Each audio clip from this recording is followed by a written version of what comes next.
तीव्र पुरुषार्थ करते हुए सदा उमंग उत्साह के पंखों से उड़ती कला के अनुभवी मूर्त बनने की, सदा अपने स्वमान की सीट पर सेट रहने की, सदा रहमदिल बन विश्व की आत्माओं को मनसा शक्ति के द्वारा कुछ न कुछ अंजलि सुख शांति की देने की, दयालु कृपालु बनने का कर्तव्य पूरा करने की, सदा बाप के स्नेह में समाये हुए दिल तख्त नशीन होकर रहने की, अव्यक्त बाप दादा की हम आत्माओं के लिए आज की अव्यक्त मुरली से शिक्षण। शांति के सागर परमपिता परमात्मा हम आत्माओं को वरदान देते हैं कि स्वीट साइलेंस की लवलीन स्थिति द्वारा नष्ट मोहा समर्थ स्वरूप बनने का वरदान प्राप्त करो। समझ देते हैं कि ये जो देह है, देह के संबंध हैं, देह के संस्कार हैं, व्यक्ति हैं, वैभव हैं, वायुमंडल हैं, वाइब्रेशन है, ये सब कुछ होते हुए भी, इसके बीच में रहते हुए भी ये हमें अपनी तरफ आकर्षित न करे, क्योंकि इस समय इनका आकर्षण जो है ये हमें परमात्मा से विस्मृत कर देगा, ये सत्य से विस्मृत कर देगा, ये क्यों क्या कैसे के प्रश्नों में फिर से उलझा देगा, मोह माया के बंधनों में बांध देगा। समय हलचल का आ रहा है, समय अति की अस्त व्यस्तता का आ रहा है, समय हाहाकार का आ रहा है। ऐसे में लोग तो अनजान हैं, इसलिए वो चिल्लाते रहेंगे, परंतु हम परमपिता परमात्मा के बच्चे सदा अचल स्थिति में स्थित रहें। हमारा अचल रहना ही सेवा करेगा और चिल्लाने वाली आत्माओं को शांत करेगा। हमारा अचल रहना अर्थात परमपिता परमात्मा से कनेक्ट रहना, स्वीट साइलेंस की लवलीन स्थिति में स्थित रहना और फिर उस स्थिति का सहयोग जो है, उसकी जो वाइब्रेशंस है वो चारों तरफ फैलाना। समझ देते हैं मीठे बाबा कि ये जो प्रकृति है, ये जो माया है, ये सब लास्ट दाव ज़रूर लगाएंगे, अपनी तरफ खींचने की कोशिश भी करेंगे, क्योंकि ये अंतिम परीक्षा हमसे लेंगे। इसी विधि से हमारे सारे हिसाब किताब चुकते होंगे। कुछ भी हो जाए, बाबा कहते हैं हमें कोई भी चीज़ अपनी तरफ खींच ना पाए। हमारा बुद्धि का योग जो है परमात्मा से ही लगा रहे, हम सब तरह के प्रभाव से बिल्कुल न्यारे रहें और बाप के प्यारे बने। ये जो न्यारा और बाप के प्यारा बनने की स्थिति है, इसमें लवलीन रहना ही हम आत्माओं का कर्तव्य है। हमें अंत तक प्रभाव मुक्त रहना है, लगाव मुक्त रहना है, दबाव मुक्त रहना है। ये जो न्यारी और प्यारी लवलीन स्थिति है, ये तब हो पाती है जब हम देखते हुए न देखें, सुनते हुए न सुने। दिखाई देगा, सुनाई देगा, लेकिन उसके प्रभाव से मुक्त रहें।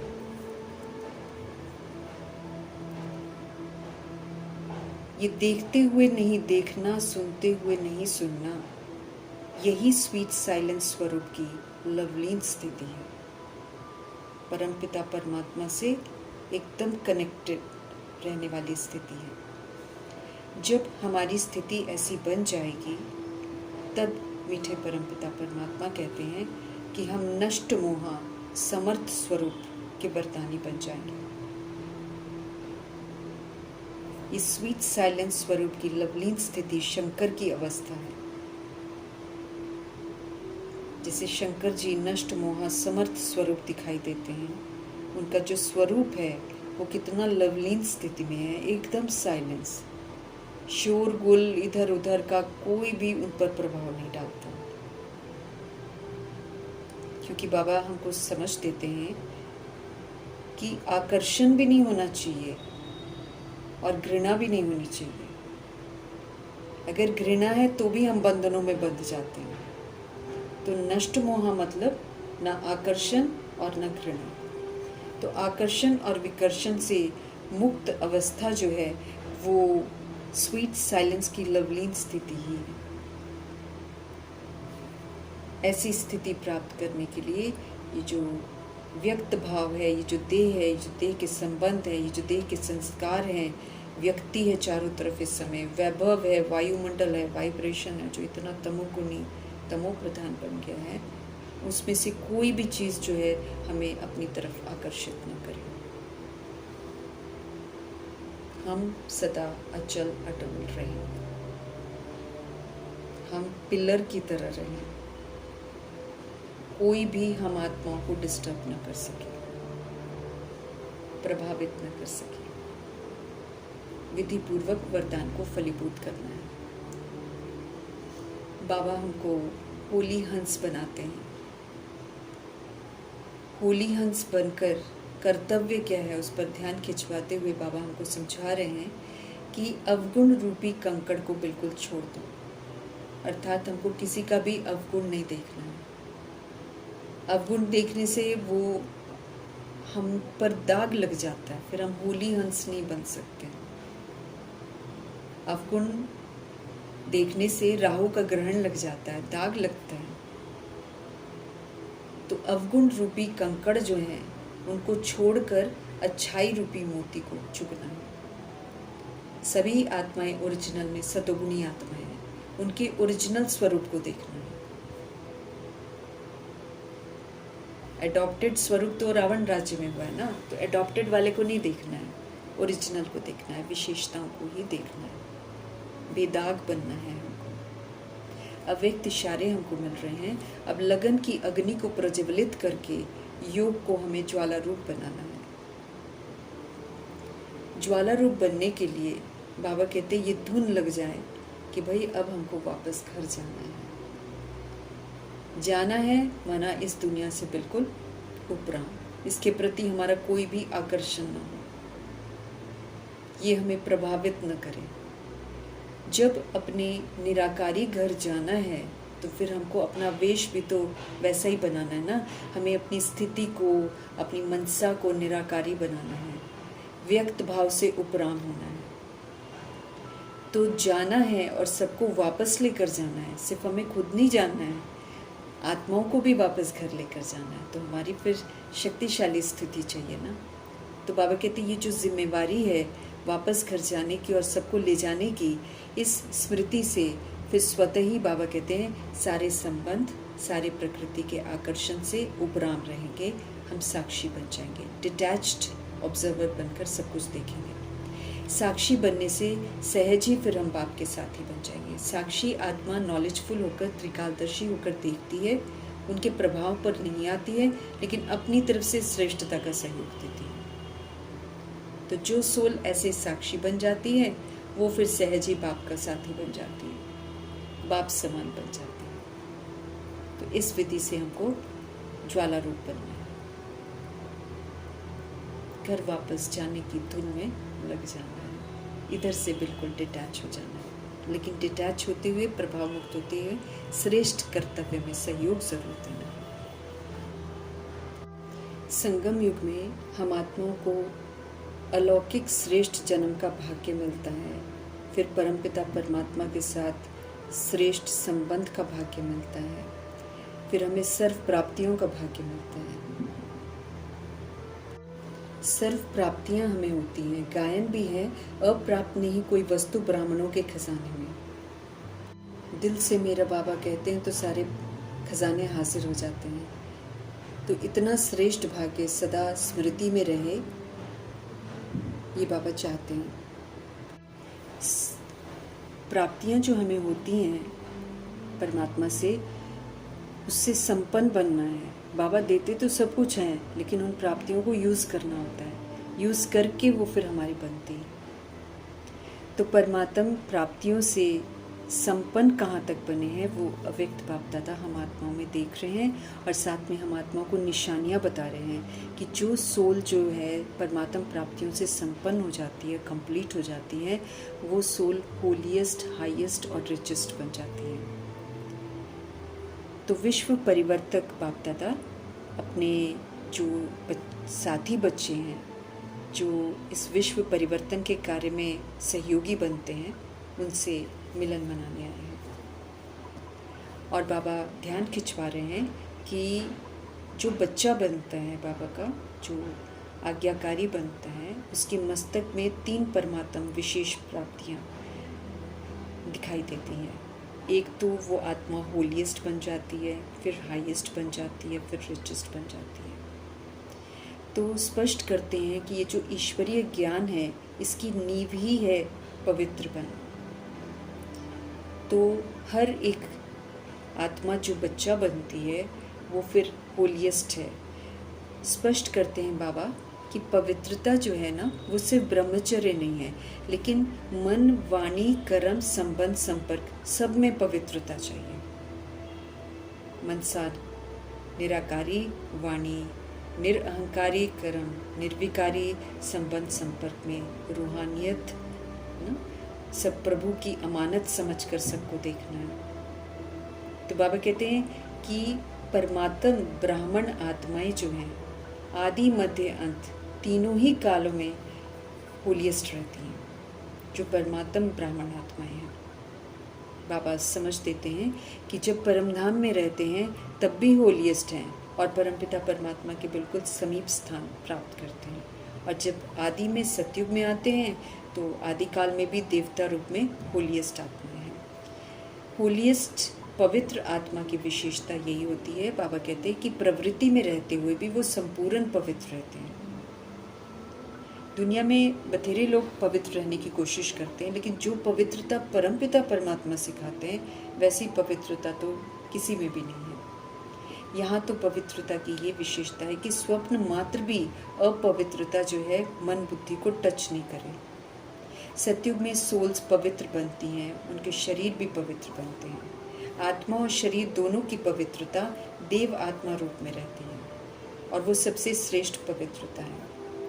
तो बाबा कहते हैं जैसे होलीएस्ट बनते हैं ना, फिर इतना ही बाबा के बच्चे हाईएस्ट भी बनते हैं। ऊंचे ते ऊंचे ब्राह्मण आत्माएं हैं, जो प्रभु की रचना है, संगम युग की रचना, वो ऊंचे ते ऊंची है, और ऊंचे ते ऊंचे बाप के बच्चे बने हैं।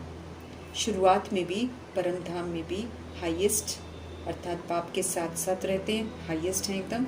फिर मध्य में भी बाबा कहते हैं जब पूज्य आत्मा बनते हैं तो कितने सुंदर मंदिर बनते हैं, कितनी विधि पूर्वक पूजा होती है देवी देवताओं की। तो विधि पूर्वक जैसे देवी देवताओं की पूजा होती है वैसे तो किसी की भी नहीं होती है। तो इस विधि से भी देखो तो होलीएस्ट भी हैं, हाईएस्ट भी हैं। फिर बाबा कहते हैं साथ में रिचेस्ट भी होती हैं। तो दुनिया में सब कहते हैं कि रिचेस्ट इन द वर्ल्ड, लेकिन प्रभु जी के बच्चे जो हैं, जो श्रेष्ठ बनते हैं, जो संपूर्ण पवित्र बनते हैं, वो तो रिचेस्ट इन द कल्प हैं। पूरे 5000 वर्ष के कल्प में वो रिचेस्ट रहते हैं, सारा कल्प ही रिचेस्ट रहते हैं। तो बाबा कहते हैं कि जो खजाने बाबा हमको देते हैं, क्या वो हमारी स्मृति में आते हैं? कितने खजानों के हम मालिक बने हैं, हमको चेक करना है। अविनाशी खजाने हैं भगवान के, जो मिलते इस जन्म में हैं, लेकिन चलते हमारे साथ अनेक जन्म तक हैं। और कोई भी खजाना दुनिया का अनेक जन्म चलता नहीं है, लेकिन बाबा से मिले हुए खजाने आध्यात्मिक हैं, स्पिरिचुअल हैं। शक्तियों का खजाना मिलता है हमें, ज्ञान का खजाना मिलता है, गुरु का खजाना मिलता है हमें, सुंदर सुंदर श्रेष्ठ संकल्पों का खजाना मिलता है। फिर इतना खूबसूरत संगम युग का जो समय है, इसका खजाना मिलता है। तो ये जितने भी खजाने हैं ये हमारे साथ जन्म जन्म चलते हैं, सिर्फ एक जन्म नहीं। तो एक जन्म में हम इनको प्राप्त करते हैं और अनेक जन्म फिर ये हमारे साथ चलते हैं, क्योंकि सर्व खजानों के दाता कौन है? परमपिता परमात्मा है। तो परमपिता परमात्मा बाप के द्वारा जो प्राप्त होते हैं वो फिर अविनाशी होते हैं। तो इसका हमको रूहानी नशा रहना चाहिए। आध्यात्मिक खजानों को प्राप्त करने के लिए बाबा कहते हैं सहज योगी बन जाते हैं ना, सहज योग लगा रहता है और प्रभु जी से सर्व प्राप्तियाँ होती रहती हैं। याद की शक्ति से ही हम खजाने जमा कर सकते हैं। याद की पावर हमें राइटियस मार्ग पर लेकर जाती है। खजाने जब हम अपने लिए यूज़ करते हैं तो वो हम खर्च करते हैं, लेकिन जब हम सेवाओं में लगाते हैं तो फिर हम इसको जमा करते हैं। तो इस समय बाबा कहते हैं इन सारे खजानों से संपन्न हम बेफिक्र बादशाह बनते हैं। इसलिए चेक करना कि कहीं हमें कोई फ़िक्र तो नहीं है। अगर फ़िक्र है तो कहीं ना कहीं हमारे खजानों में कमी है, हमने जमा नहीं किया है। क्योंकि बाबा कहते हैं इसलिए बेफिक्र बादशाह हैं क्योंकि प्रभु से मिले हुए जो खजाने हैं इसको ना तो कोई चोर लूट सकता है, ना कोई राजा खा सकता है, ना इसको पानी कोई डुबो सकता है। इसलिए बेफिक्र बादशाह हैं। ये खजाने सदा हमारी स्मृति में रहने चाहिए। याद भी फिर सहज होनी चाहिए। सबसे ज़्यादा याद का आधार होता है संबंध से और प्राप्ति से, क्योंकि जिसके साथ संबंध होता है उसको हम याद करते हैं, जिससे हमको प्राप्तियाँ होती हैं उसको हम याद करते हैं। तो सर्व संबंधी हमारे शिव पिता परमात्मा है, सारी प्राप्तियाँ भी उन्हीं से होती हैं। जिस दिन हम इस बात को रियलाइज़ कर लेंगे, सिवाय एक बाप के हम किसी और को याद ही नहीं करेंगे। तो जितना भी प्यारा संबंध होता है उतना याद ज़्यादा आता है। बाबा कहते हैं क्योंकि संबंध में स्नेह होता है ना, और स्नेह जहाँ होता है तो फिर स्नेही को याद करना तो बिल्कुल मुश्किल नहीं होता है, उल्टा भूलना उनको मुश्किल हो जाता है। तो प्रभु जी ने सर्व संबंधों का आधार बना दिया है। सभी अपने को सहज योगी बाबा कहते हैं अनुभव करते हैं। तो हमको चेक करना है कि क्या हमारा योग बाबा के साथ सहज लगता है या फिर हमको मुश्किल अनुभव होता है। बाप को संबंध और स्नेह से याद करते हैं ना, तो याद तो मुश्किल नहीं होनी चाहिए। और प्राप्तियों को याद करेंगे तो बाबा ही याद आता रहेगा। तो सर्व प्राप्तियों के दाता हैं वो, सर्व प्राप्तियाँ उन्होंने कराई हैं हमको। तो हमें अपने को देखना है कि सर्व खजानों से संपन्न हम कहाँ तक अनुभव करते हैं, क्योंकि अगर मैंने उन्हें अपना बनाया होगा तो मैं खजानों से संपन्न अनुभव करूँगी। खजानों को जमा करने की सहज विधि भी बाप दादा हमको सुनाते हैं। जो भी अविनाशी खजाने हैं, बाबा कहते हैं उन सभी खजानों को प्राप्त करने की विधि बस बिंदी है। जैसे विनाशी खजानों में भी बाबा कहते हैं 1 के बाद 0 0 0 लगाते जाओ तो उसकी जो वैल्यू है वो बढ़ती चली जाती है। ऐसे ही बिल्कुल अविनाशी खजाना है। एक बाप को अपना बनाना है, उसके बाद बिंदी लगाते जाना। कोई भी बात हो बिंदी लगा दो। तो ये जमा करने की विधि जो है ये बिंदी लगाना। तो 3 बिंदियाँ हैं, एक हम आत्मा बिंदी और बाप भी बिंदी और ड्रामा भी बिंदी। तो जब हम आत्मा के रोल को समझ जाते हैं ना पूरे ड्रामा में, तो सारे प्रश्न ही समाप्त हो जाते हैं और फिर सहज बिंदी लग जाती है। और जहाँ प्रश्न खत्म वहाँ पर कमाई ही कमाई है, क्योंकि फिर हम शांत स्थिर रहकर श्रीमत प्रमाण कर्तव्य करते हैं ना। तो फिर बाबा कहते हैं उससे फिर कभी भी घाटा नहीं होता। ड्रामा में बाबा कहते हैं जो भी बीत जाता है उस पर चिंतन करना, उस पर प्रश्न करने का तो कोई फ़ायदा नहीं है। इसलिए फुल स्टॉप लगाना दी बेस्ट है। बिंदी लगा दो, बेदाग रहो और अपनी कमाई करते चलो। तो बाबा हमसे पूछ रहे हैं कि बिंदी लगानी आती है, और सबसे सहज मात्रा जो है वो बिंदी की है। तो बाप भी बिंदी, स्मृति से स्वतः ही खजाने जमा हो जाते हैं। तो बिंदी को बाबा कहते हैं सेकंड में याद करने से फिर कितनी खुशी भी तो होती है। सर्व खजाने ब्राह्मण जीवन का अधिकार है, क्योंकि बच्चा बनते हैं ना अभी हम बाबा के, तो बाप का बच्चा बनने के कारण हम उनकी हर चीज़ के अधिकारी बन जाते हैं। तो 3 संबंध का अधिकार मुख्य हमको, यूँ तो हम उन्हें सर्व संबंधी हमको बनाना है, क्योंकि नष्ट मोहा बनना है। लेकिन मेन 3 संबंध जहाँ हमें अलग अलग जगह पर जाना पड़ता है, बाबा कहते हैं वो तो नहीं है ना। तो शिव बाबा ही हमारे फादर भी बनते हैं, वो हमारे टीचर भी बनते हैं और वही हमारे सतगुरु भी बनते हैं। तो विशेष 3 संबंध का अधिकार हमको इस समय मिलता है। परमात्मा को बाप भी बनाया है, शिक्षक भी बनाया, तो सतगुरु भी बनाया। तीनों संबंध से हमें पालना मिलती है, पढ़ाई सोर्स ऑफ इनकम है, और सतगुरु के द्वारा हमको वरदान भी मिलता है। वरदान हमें कितना सहज मिलता है, क्योंकि ये जन्म सिद्ध अधिकार है हमारा। बाप के वरदान प्राप्त करने का हक है हमें। बाप दादा हर बच्चे का जमा का खाता भी चेक करते रहते हैं और हमारा ध्यान भी खिंचवाते रहते हैं, ताकि हम भी देखें कि भाई हम जमा कर रहे हैं कि नहीं। तो अपने हर समय का जमा का खाता हमको चेक करना है। उसकी विधि बाबा कहते हैं कि जो भी कर्म हम करते हैं, अगर हम वो कर्म करके संतुष्ट रहते हैं और फिर हमारे कर्मों से दूसरी सोल्स भी संतुष्ट रहती हैं, तब समझना है कि हाँ हमने अच्छे कर्म किए हैं।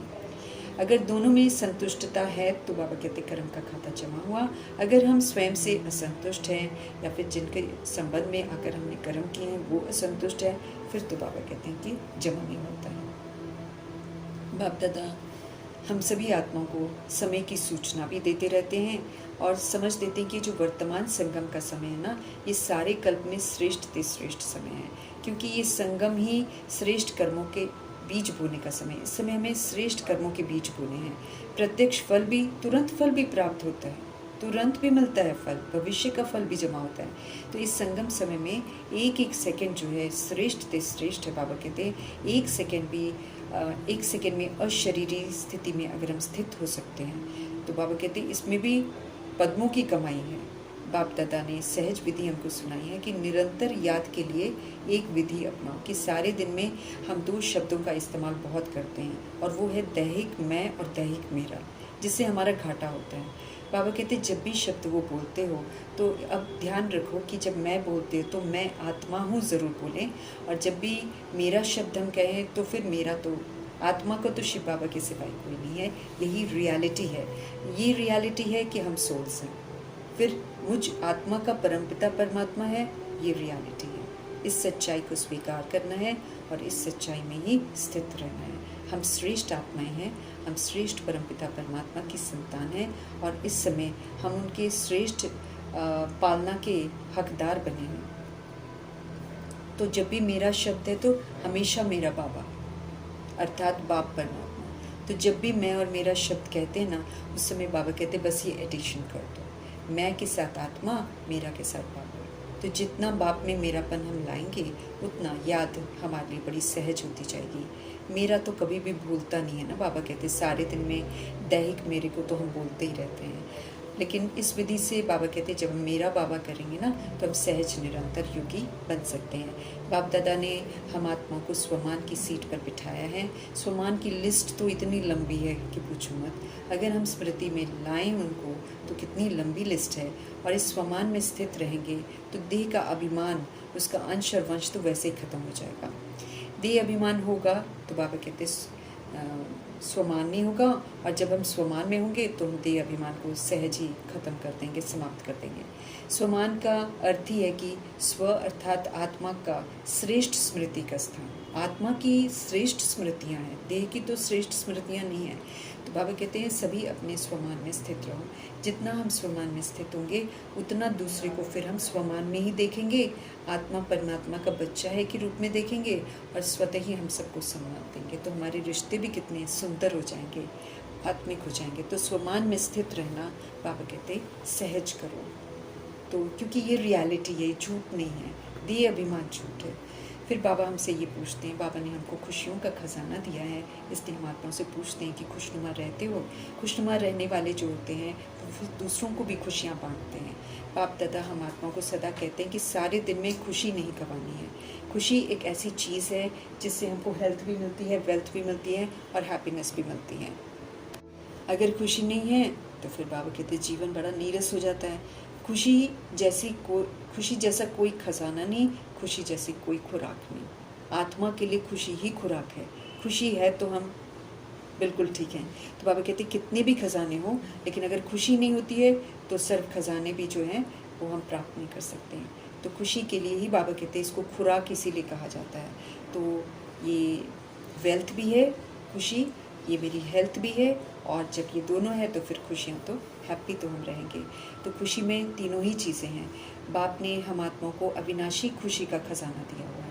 वो दैहिक खुशियाँ नहीं है कि विनाशी चीज़ें हैं तो खुश हैं, विनाशी चीज़ें नहीं हैं तो खुश नहीं, ऐसा नहीं। ये तो अविनाशी खुशी है, ये तो आत्मा को खुशी दी है। ये खजाना है, बाप का खजाना है जिसको कभी नहीं गंवाना है। बाबा फिर हमसे पूछते हैं कि क्या आप सदा खुश रहते हो, तो हमें चेक करना है कि क्या हम खुश रहते हैं। बाप दादा ने हमको होमवर्क दिया था, खुश रहना है और खुशियाँ सबको बांटनी है, क्योंकि खुशी ऐसी चीज़ है जिसको हम जितना बांटेंगे ना उतना ही बढ़ेगी। अनुभव करके देखना है। अगर खुशी बांटते हैं तो फिर बांटने से पहले बाबा कहते हैं अपने पास सबसे पहले बढ़ती है। जब हम दूसरों को अच्छी चीज़ देते हैं तो पहले मेरे पास बढ़ती है। खुश करने वाले से पहले स्वयं खुश होते हैं। तो बाबा कहते हैं क्या हमने होमवर्क किया है, हमको चेक करना है। और बाबा कहते हैं अगर नहीं किया है तो फिर अब खुश रहो। कारण नहीं सुनेंगे बाबा कि क्यों खुश नहीं है, उस वजह से, इस वजह से, वजह नहीं सुनना चाहते हैं। कारण बाबा कहते चाहे कुछ भी हो, समस्याएं चाहे कितनी भी हो, हमको निवारण स्वरूप बनना है, हमको समाधान स्वरूप बनना है, अर्थात हमको खुश रहना है। खुश रहेंगे निवारण भी हो जाएगा, खुश रहेंगे समाधान भी हो जाएगा। तो बाबा कहते हैं ये हो गया वो हो गया मैं नहीं सुनूंगा, हमेशा खुश रहो। बाबा के पास रिजल्ट भी जाती है कि कितना परसेंटेज हम खुश रहते हैं। कुछ तो ओके लिखते हैं, लेकिन बाबा कहते हैं अगर लक्ष्य रखोगे ना सदा खुश रहने का, तो लक्षण अपने आप आ जाएंगे। बाबा कहते हैं ओरिजिनल विदेश जो है, डबल विदेशों के लिए बोल रहे हैं कि ओरिजिनल विदेश क्या है, वो नहीं भूलना चाहिए, हमारा परम धाम। अब वो आत्माएं जो हैं परम धाम से तो नीचे आई है ना, एक विदेश तो ये हो जाता है कि हम रावण राज्य में आ जाते हैं। दूसरा विदेश है कि यहाँ पर रावण राज्य में आकर भी यहाँ जो विदेश है उसमें भी चले जाते हैं, इसलिए उनको डबल विदेशी बाबा कहते हैं। तो अपना स्वीट होम हमको कभी नहीं भूलना है, जहाँ के हम रहने वाले हैं, चाहे हम कुछ भी बनते रहें यहाँ, लेकिन असल में हमारा घर तो परम धाम है। बाप दादा के दिल तक नशीन बनना है। कोई छोटी मोटी समस्या आए तो बाबा कहते हैं वो तो पेपर है, पेपर तो आगे बढ़ाने के लिए है ना, तो उसमें नाखुश थोड़ी होना है। बाप दादा का दिल तक हमको मिला हुआ है, अधिकार मिला हुआ है, तो हमको कितना खुश नसीब है हम। तो दिल तख्त नशीन बनकर हमको रहना है। समस्या तो खिलौना बन जाएगी अगर हम दिल तख्त पर रहेंगे, तो समस्या से हम फिर घबराएंगे नहीं, बल्कि ज्ञान रत्नों से खेलेंगे और जीत प्राप्त करेंगे। उड़ती कला में रहना है हमको, चलना नहीं है, अब उड़ना है। और बाप दादा कहते हैं इस समय अगर चलोगे तो पहुंच नहीं पाओगे, समय नहीं है चलने का, अब समय है उड़ने का। उमंग उत्साह के हिम्मत के पंख के द्वारा हमको उड़ते रहना है, उड़ना है और सबको उड़ाना है। इसलिए रोज़ चेक करना है कि क्या हम उड़ती कला में उड़ रहे हैं। बाप दादा हम आत्मा का रिजल्ट देखते रहते हैं, इसलिए हम आत्मा का ध्यान खिंचवाते हैं जहाँ कमी है। तो डबल सेवा करनी है। बाबा कहते हैं मनसा भी करनी है, वाचा भी साथ साथ करनी है। मनसा भी निराकारी हो, स्ट्रांग हो, शुभ भावना शुभकामना वाली हो, और फिर वाचा के साथ सेवा करनी है। मनसा शक्ति द्वारा आत्माओं की आत्मिक वृत्ति को बनाना है, वायुमंडल को बनाना है। बाबा समझ देते कि दुख तो बढ़ता चला जा रहा है, तो हमको रहम आना चाहिए। जड़ चित्रों के आगे आत्माएं चिल्ला रही हैं मर्सी दो मर्सी दो। बाबा कहते दयालु कृपालु रहम दिल बनो, उसका पाठ बजाओ, अपने ऊपर भी रहम करो, आत्माओं के ऊपर भी रहम करो। हर टर्न में बाबा कहते हैं, हर सीज़न में आत्माएं आती हैं ना, खुशी होती है ना, तो बाबा कहते हैं उड़ते चलो और उड़ाते चलो। अभी अपने को परिवर्तन करने में भी फास्ट जाना है। स्व का परिवर्तन होगा तो विश्व का परिवर्तन हम कर सकते हैं। ब्राह्मण जन्म जिनको मिलता है, पहली बार जो आए हैं, इसकी मुबारक बाबा दे रहे हैं। बाबा दिल खुश मिठाई खिलाते हैं। इस दिल खुश मिठाई को सदा अपने साथ रखना है, सदा खुश रहना है। ये कभी दिल खुश मिठाई जो है सदा साथ रखनी है, ये कभी ख़त्म नहीं होती। दूसरी स्थूल मिठाई तो ख़त्म हो जाती है। बाप दादा के घर आए हैं, सारा परिवार देश विदेश सब आए हैं, तो देखकर खुश होते हैं ना। तो अभी बाबा कहते हैं कि इस खुशी को कायम रखना है। फिर बाबा हमको रूहानी ड्रिल भी सिखाते हैं। और कोई भी आत्मा हो, चाहे वो छोटी आत्मा हो चाहे पुराने हो, बाबा कहते हैं कोई भी बाप समान बन सकता है, कोई भी आगे निकल सकता है। तो सेकंड में जहाँ मन को लगाना चाहें वहाँ मन एकाग्र हो जाए, तो मन की ड्रिल करनी है। एकाग्रता की ड्रिल जो है सदा करते चलना है। अभी बाबा कहते हैं 1 सेकंड में मन के मालिक बन के मेरा बाबा संसार है दूसरा न कोई, इस एकाग्र स्मृति में स्थित होना है। तो जब इस एकाग्र स्मृति में स्थित होंगे तो सशक्त बनेंगे। इस विधि से हमारा मन जो है स्ट्रांग बनता जाएगा। तो ड्रिल कभी नहीं भूलनी है। शारीरिक ड्रिल तो करते हैं शरीर के लिए, लेकिन एकाग्रता की ड्रिल जो है ये आत्मा के लिए बहुत ज़रूरी है। मन को सशक्त बनाना बहुत ज़रूरी है, विजय फिर प्राप्त करनी है। बाबा कहते हैं जैसे मधुबन में जाकर हम सब बहुत खुश रहते हैं, ऐसे ही हमको सदा खुश रहना है। बाबा कहते कुछ भी दुनिया में हो जाए, हो जाने दो। बाबा कहते कोई फिक्र नहीं है, लेकिन सदा खुश रहने की दृढ़ प्रतिज्ञा को निभाना है। हमें सदा उड़ती कला में रहना है, नीचे का प्रभाव हम पर आएगा ही नहीं। इसमें हमको बहुत पक्का बनना है, पक्का वायदा करना है कि हम सदा ही खुश रहेंगे चाहे कुछ भी हो जाए, और सबको खुशियाँ ही देंगे। कोई भी बात बाबा कहते अगर हमको अच्छी नहीं लगती है तो भी बाबा कहते हमारी खुशी जानी नहीं चाहिए, हमें खुशी गंवानी नहीं है। मुस्कुराते रहना है, खुश रहना है। बात को बाबा कहते चला लो, लेकिन खुशी कभी ना जाए। बात तो बाबा कहते ख़त्म हो जानी है। बातें तो आती हैं चली जाती हैं, बातों का क्या है, लेकिन हम लोग महीनों सालों तक उस बातों को लेकर बैठे रहते हैं, तो कितना महामूर्खता करते हैं। बाबा कहते खुशी तो साथ में चलनी है ना हमारे। बात तो यहीं पर होकर यहीं पर ख़त्म हो जाएगी, उसका तो विनाश हो जाएगा। उसके चक्कर में अपनी खुशी क्यों ख़त्म करनी है। लेकिन ये जो खुश रहना है, खुशी के संस्कार जो हैं, ये तो मेरे साथ जाएंगे। अगर मैं खुशी का ख़जाना यहाँ पर जमा करूँगी तभी तो मैं खुशियों की दुनिया में जाऊँगी। खुशी का ख़जाना जमा नहीं होगा तो खुशियों की दुनिया में जाएंगे नहीं। तो जो लेकर जाना है, जो मेरे साथ जाना है, उस पर ध्यान देना है ना। जिसको हमने छोड़ जाना है यहाँ पर, उसके पीछे क्यों अपना वक्त बर्बाद करना है। इसलिए जो हुआ सो हुआ, बीती सो बीती, बातों को नहीं देखना है। बातें आती हैं, चली जाती हैं। साथ में जो मेरे चलना है उसको मुझे बिल्कुल छोड़ना नहीं, चाहे कुछ भी हो जाए। तो उसको बाबा कहते हैं, लेकिन विडंबना है कि जो चलने वाली है उसको छोड़ देते हैं और जो छूटने वाली है उसे छोड़ने वाले को पास में रख देते। बाबा कहते हैं ऐसा नहीं करना है। अमृत वेले रोज़ पहले, सबसे पहले अपने आप को गुड मॉर्निंग शिव बाबा कहकर खुशी की खुराक खिलानी है। मैं कौन, मेरा कौन, मुझे क्या करना है, ये बातें हमें खुशी देती हैं। इस खुशी में रहना है कि मैं कौन हूँ, मेरा कौन है। ये स्मृति जो है ये हमें खुशियों से भरपूर कर देगी। इसी खुशी की भरपूरता के साथ फिर हमें सारी दिनचर्या को चलाना है। तो रोज़ अपने आप को खुशी की खुराक देकर सशक्त बनाते जाना। अव्यक्त बाप दादा जी का अव्यक्त शिक्षाओं के लिए धन्यवाद करते हुए ओम शांति।